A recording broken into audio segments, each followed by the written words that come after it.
ಹಳೆ ಒಡಂಬಡಿಕೆಯಲ್ಲಿ ಪ್ರಸಿದ್ಧವಾದ ಬಾಬೆಲ್ ಗೋಪುರದ ಬಗ್ಗೆಯೂ ಅದು ಹೇಗೆ ಅಳಿಸಲ್ಪಟ್ಟಿತು ಎಂಬುದರ ಬಗ್ಗೆಯೂ, ಬೇಟೆಗಾರನಾದ ನಿಮ್ರೋದನ ಬಗ್ಗೆಯೂ, ಸಂಪ್ರದಾಯ ಸಂಸ್ಕೃತಿ ಹೇಗೆ ಉಂಟಾಯಿತೆಂಬುದಾಗಿಯೂ, ಚದರಿ ಹೋದ ಮಕ್ಕಳು ಯಾವ ಯಾವ ದೇಶಗಳಿಗೆ ಎಲ್ಲಿಗೆ ಹೋದರೆಂಬುದಾಗಿಯೂ ಈ ವಿಡಿಯೋದಲ್ಲಿ ಸಂಕ್ಷಿಪ್ತವಾಗಿ ನೋಡೋಣ. ನೋಹನ ಸಂತತಿಯು ಪ್ರಪಂಚದಲ್ಲಿ ಹರಡಿಕೊಂಡಿದ್ದಂತಹ ಕಾಲ ಅದು. ಕ್ರಿಸ್ತಪೂರ್ವ 2247ರಲ್ಲಿ ಸುಮಾರು 4000 ವರ್ಷಗಳಿಗಿಂತ ಮೊದಲು ಪ್ರಪಂಚದಲ್ಲಿ ನೋಹನ ವಂಶದವರು ಬಿಟ್ಟು ಬೇರೆ ಯಾರೂ ಸಹ ಇರಲಿಲ್ಲ. ಯಾಕೆಂದರೆ ನೋಹನ ಕುಟುಂಬವನ್ನು ಹೊರತುಪಡಿಸಿ ಜಲಪ್ರಳಯದಲ್ಲಿ ಎಲ್ಲರೂ ಅಳಿದು ಹೋಗಿದ್ದರು. ಒಂದೇ ಒಂದು ಸಂತತಿ ಇದ್ದ ಕಾರಣದಿಂದ ಅವರು ಮಾತಾಡುತ್ತಿದ್ದಂತಹ ಭಾಷೆಯೂ ಸಹ ಒಂದೇ ಒಂದು ಭಾಷೆಯಾಗಿತ್ತು, ಬೇರೆ ಭಾಷೆ ಇರಲಿಲ್ಲ. ಪ್ರಪಂಚದ ಭಾಷೆಯಾಗಿದ್ದ ಹಿಬ್ರಿಯ ಭಾಷೆಯೇ ಅವರು ಮಾತಾಡುತ್ತಿದ್ದರು ಎಂಬುದಾಗಿ ಅಂದಾಜಿಸಲಾಯಿತು. ಶಿನಾರ್ ದೇಶದ ಸಮಭೂಮಿಯಲ್ಲಿ ಜನರು ಅಲ್ಲಲ್ಲಿ ವಾಸಿಸುತ್ತಿದ್ದರು. ಜನರು ದೇವರನ್ನ ಮರೆತು ತಮ್ಮ ಸ್ವಂತ ಭಾಗದಲ್ಲಿ ತಮ್ಮನ್ನು ಹೆಚ್ಚಿಸಿಕೊಳ್ಳುವರಾಗಿದ್ದರು. ಈ ಶಿನಾರ್ ದೇಶದಲ್ಲಿ ಬಾಬೆಲ್, ಹೆರೇಕ್, ಅಕ್ಕಾದ್, ಕಲ್ನೆ ಎಂಬ ಪ್ರದೇಶಗಳನ್ನು ನಿಮ್ರೋದ್ ವ್ಯಕ್ತಿ ಆಳುತ್ತಾ ಬರುತ್ತಿದ್ದನು. ಇವನು ಬಹಳ ಕ್ರೂರಿಯಾಗಿದ್ದನು, ತನ್ನ ಭಾಗದಲ್ಲಿ ಹೆಮ್ಮೆ ಪಡುವನಾಗಿದ್ದನು, ಸಾಹಸಿಯಾದ ಬೇಟೆಗಾರನು, ಮನುಷ್ಯರನ್ನು ಮೃಗಗಳನ್ನು ಬೇಟೆಯಾಡುವಂತಹ ಪರಾಕ್ರಮಶಾಲಿಯಾಗಿದ್ದವನು. ಇವನು ನೋಹನ ಮಗನಾದ ಹಾಮನಿಗೆ ಹುಟ್ಟಿದ ಕೂಶ್ ಎಂಬುವನ ಮಗನು. ಈ ನಿಮ್ರೋದನು ಮತ್ತು ಅವನ ಸೈನ್ಯದವರು ನೋಹನ ಮಗನಾದ ಶೇಮ್ನ ಸಂತತಿಯವರು ಬಾಳಿದ ಅಶ್ಶೂರ್ಯ ಪಟ್ಟಣಕ್ಕೆ ಮುತ್ತಿಗೆ ಹಾಕಿ ಅವರನ್ನು ಕೊಂದು ನಾಶಪಡಿಸಿ ಹಾಳು ಮಾಡಿ ನಿನಿವೆ ಎಂಬ ಪಟ್ಟಣವನ್ನು ಕಟ್ಟಿದನು. ಇವನು ದೇವರಿಗೆ ವಿರೋಧವಾಗಿ ಅನೇಕ ಕಾರ್ಯಗಳನ್ನು ಮಾಡಿದನು. ಇವನು ದೇವರು ಪ್ರತ್ಯೇಕವಾಗಿ ವಿಭಾಗಿಸಿಕೊಟ್ಟಿದ್ದಂತಹ ಪ್ರದೇಶದಲ್ಲಿ ಗಲಿಬಿಲಿ ಉಂಟು ಮಾಡಿದಲ್ಲದೆ ಇಡೀ ಭೂಮಂಡಲವನ್ನೇ ತನ್ನ ನಿಯಂತ್ರಣಕ್ಕೆ ತಂದುಕೊಳ್ಳಬೇಕೆಂದು ಬಯಸಿ ಅದನ್ನು ಕಾರ್ಯರೂಪಕ್ಕೆ ತರಲು ಬಹಳ ಕುಯುಕ್ತಿಯ ಯೋಜನೆಗಳಿಂದ ಮುಂದುವರಿದನು. ಈ ಯೋಜನೆಯನ್ನು ಕಾರ್ಯರೂಪಕ್ಕೆ ತರಲು ಹೊಸ ಮತವನ್ನು, ಹೊಸ ನಾಯಕತ್ವವನ್ನು ತೆಗೆದುಕೊಂಡು ಬಂದು ಶಿನಾರ್ ಮೈದಾನದಲ್ಲಿ ಬಾಬೆಲ್ ಎಂಬ ಪಟ್ಟಣವನ್ನು ಕಟ್ಟಲು ಪ್ರಾರಂಭಿಸಿದನು. ಆ ಜನರು ಈ ನಿಮ್ರೋದನನ್ನು ದೇವರೆಂದು ವರ್ಣಿಸಿ ಗೌರವ ಕೊಡಲು ಆರಂಭಿಸಿದರು. ಈ ನಿಮ್ರೋದನ ಹೆಂಡತಿಯ ಹೆಸರು ಸೆಮಿರಾಮಿಸ್. ಇವಳನ್ನು ಸಹ ಒಂದು ಸ್ತ್ರೀ ದೇವತೆಯೆಂದು ಪೂಜಿಸಲು ಅಂದಿನ ಜನರು ಆರಂಭಿಸಿದರು.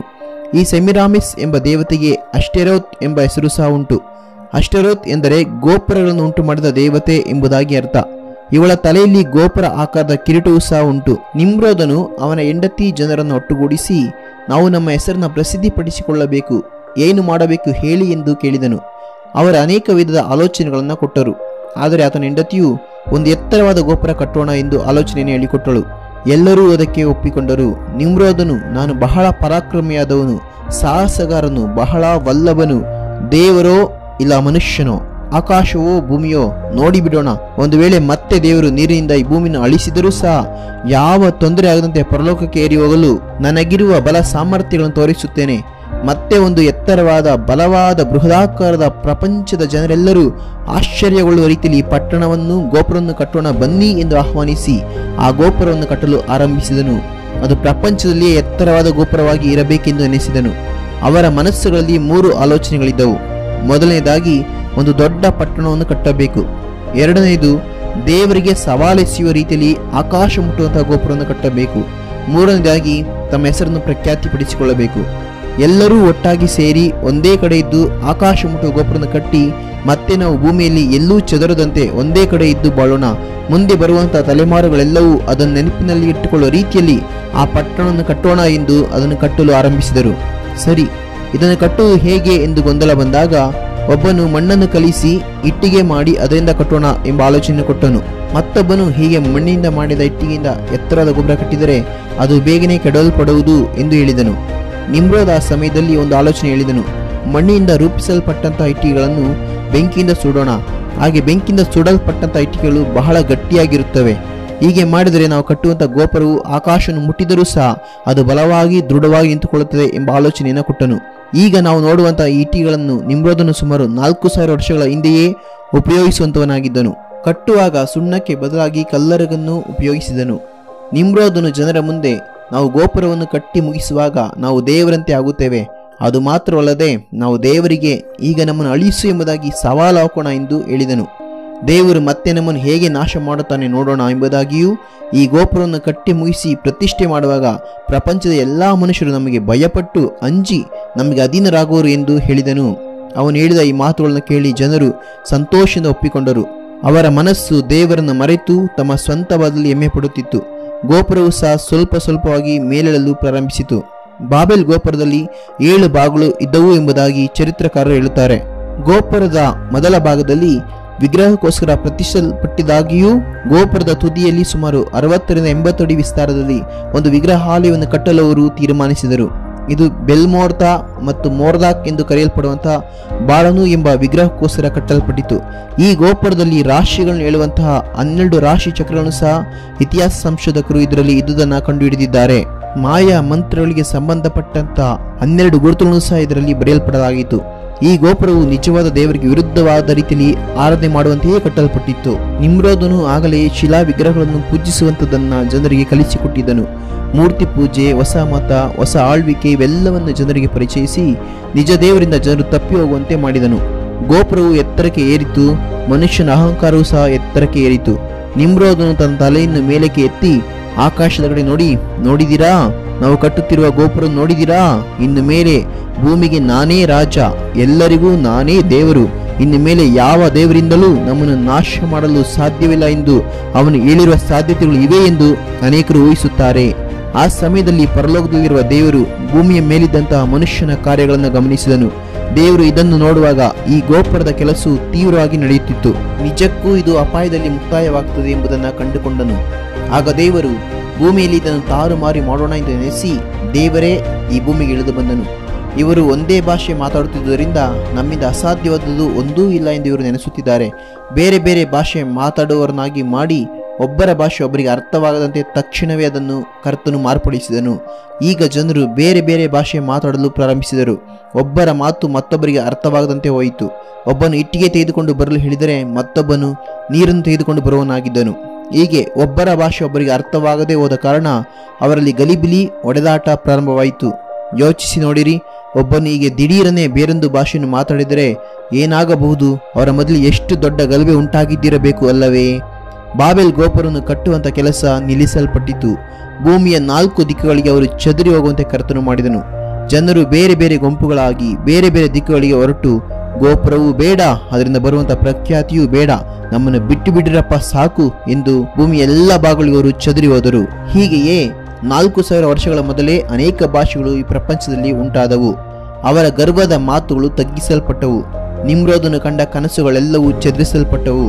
ಆಗ ಅವನು ನೆನೆಸಿರುತ್ತಾನೆ, ನಾನು ಬರೀ ಸಾಮಾನ್ಯದ ಮನುಷ್ಯ ಎಂದು. ನನ್ನ ಸ್ವಂತ ಹೆಸರನ್ನು ಪ್ರಖ್ಯಾತಿಪಡಿಸಿಕೊಳ್ಳಬೇಕೆಂದು ನೆನೆಸಿದ ನಿಮ್ರೋದ್ ಸ್ವಲ್ಪ ಕಾಲದ ನಂತರ ಕೊಲ್ಲಲ್ಪಟ್ಟು ಅಕಾಲ ಮರಣ ಹೊಂದಿದರೆಂದು ಬಾಬೆಲ್ ಚರಿತ್ರೆ ಹೇಳುತ್ತದೆ. ಚದುರಿ ಹೋದ ಜನರು ತಾವು ಅಲ್ಲಿ ಕಲಿತಿದ್ದ ಬಾಬೆಲ್ ಸಂಸ್ಕೃತಿಯನ್ನು, ಆಚಾರವನ್ನು, ಮೂಢನಂಬಿಕೆಗಳನ್ನು, ವಿಗ್ರಹ ಪೂಜೆಯನ್ನು ಪ್ರಪಂಚದ ತುಂಬ ತಾವು ಎಲ್ಲೆಲ್ಲಿ ಚದುರಿ ಹೋದರೋ ಆ ಎಲ್ಲ ಪ್ರದೇಶಗಳದನ್ನು ಹಬ್ಬಿಸಿದರು. ಈ ಗೋಪುರಕ್ಕೆ ಬಾಬೆಲ್ ಗೋಪುರ ಎಂದು ಹೆಸರಾಯಿತು. ಬಾಬೆಲ್ ಎಂದರೆ ಗಲಿಬಿಲಿ ಎಂಬುದಾಗಿ ಅರ್ಥ. ಸ್ವಲ್ಪ ಕಾಲದ ನಂತರ ಈ ಬಾಬೆಲ್ನ ಪ್ರಸಿದ್ಧಿ ಜನರಿಂದ ಮರೆಯಾಗಿ ಹೋಯಿತು. ಆದರೆ ಅಮ್ಮೂರಬಿ ಎಂಬ ರಾಜನು ಮತ್ತೆ ಇದ್ದು ಈ ಗೋಪುರವನ್ನು ಕಟ್ಟಲು ಮತ್ತೆ ಪ್ರಾರಂಭಿಸಿದನು. ಕ್ರಿಸ್ತಪೂರ್ವ 2123ರಿಂದ 2083ರವರೆಗೆ ಬಾಬೆಲ್ನ ಆಳ್ವಿಕೆ ಮಾಡಿದ ಬಹು ಬಲವುಳ್ಳ ರಾಜನಾದ ಈ ಅಮ್ಮೂರಬಿ ರಾಜನು ಮತ್ತೆ 8 ಅಡಿ ಎತ್ತರವಾದ ಕಪ್ಪು ಕಲ್ಲಿನ ಅಲಿಗೆಗಳಲ್ಲಿ ಅದನ್ನು ಬರೆದು ದೃಢಪಡಿಸಿದನು. ಆದರೆ ಅವನು ಮತ್ತೆ ಗೋಪುರವನ್ನು ಕಟ್ಟಲು ಆಲೋಚನೆ ಮಾಡಿದರೂ ಸಹ ಅದು ಸಾಧ್ಯವಾಗಲಿಲ್ಲ. ಇದೇ ಬಾಬೆಲ್ ಗೋಪುರದ ಚರಿತ್ರೆ.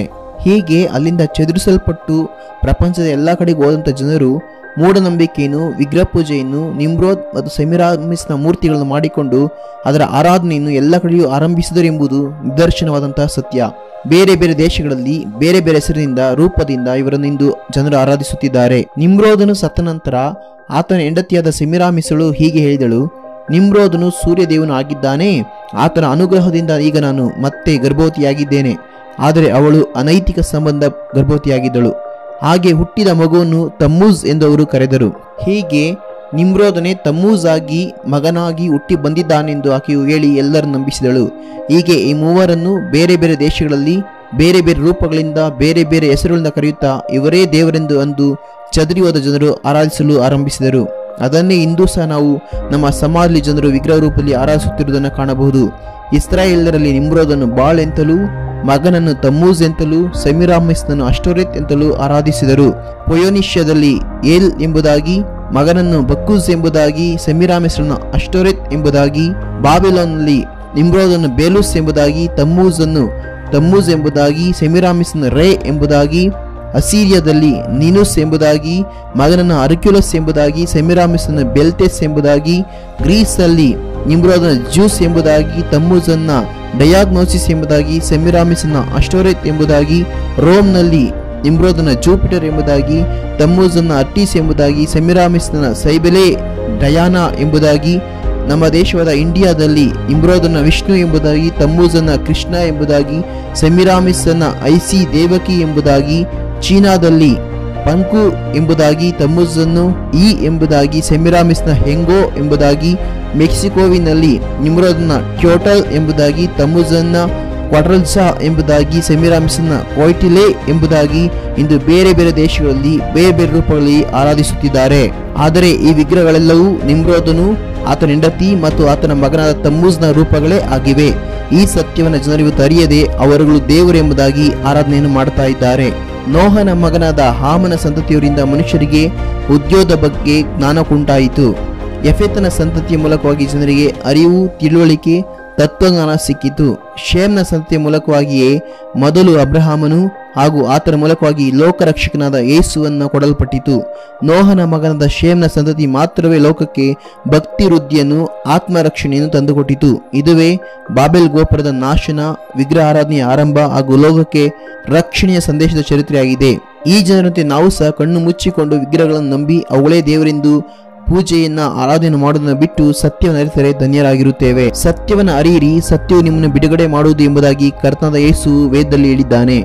ಮನುಷ್ಯರು ಉಂಟು ಮಾಡಿದ ಈ ವಿಗ್ರಹಗಳನ್ನೆಲ್ಲ, ಬದಲಿಗೆ ಸತ್ಯದೇವರಾದ ಯೇಸುವನ್ನು ಮಾತ್ರವೇ ನಂಬಿ ಆತನನ್ನೇ ಆರಾಧಿಸುವವರಾಗಿರೋಣ.